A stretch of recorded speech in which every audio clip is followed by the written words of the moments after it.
Next অঙ্ক কী দেওয়া আছে, আমাদের একটা সরল দেওয়া আছে, এই সরলটার মান বার করতে হবে। তো করছি আমরা, তাহলে ইকুয়ালস টু কী লেখা যায়, 1 প্লাস, প্রথমে আমরা প্রথম ব্র্যাকেটের কাজ করব, 1 প্লাস 3 মাইনাস 1 ভাগ 2 মাইনাস 1 ভাগ, তা দেখো এক অংশ থেকে 1/4 অংশ বাদ দিলে কত হবে, 3/4 অংশ, কত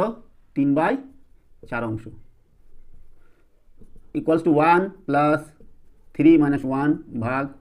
2 মাইনাস 1, এটা ভাগ আছে, ভাগটাকে গুণ করতে গেলে আমাদের কী করতে হয়, উল্টে দিতে হয়, নিচেরটা উপরে উপরেরটা নিচে, ইকুয়ালস টু 1 প্লাস 3 মাইনাস 1 ভাগ 2 মাইনাস কত হচ্ছে তাহলে, উপরে 4 নিচে 3, 1 প্লাস 3 মাইনাস 1 ভাগ, দেখো এটা আমাদের দশক করলে কত হবে, নিচে 3, 3 দুগুণে 6 মাইনাস 4,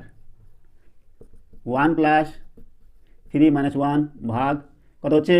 নিচে 3 আর উপরে 2, সেকেন্ড ব্র্যাকেট থাক, 1 প্লাস 3 মাইনাস 1, এবার দেখো ভাগটাকে গুণ করবো, গুণ করলে আবার উল্টে যাবে, 2টা নিচে আর 3টা উপরে, তাহলে কত হলো 1 প্লাস 3 মাইনাস 3/2, 1 প্লাস লসের উপরে কত হচ্ছে, নিচে 2 আর উপরে কত, 3 দুগুণে 6 মাইনাস 3, এখান থেকে কী পাচ্ছি 1 প্লাস 3/2, তার মানে কত হচ্ছে, নিচে 2, 2 কে 2 প্লাস 3, তাহলে 5/2, এটা মানে 2 দুগুণে 4, 2 পূর্ণ 1/2, 2 পূর্ণ 1/2, এই আমাদের সি নাম্বারটা হবে সঠিক উত্তর।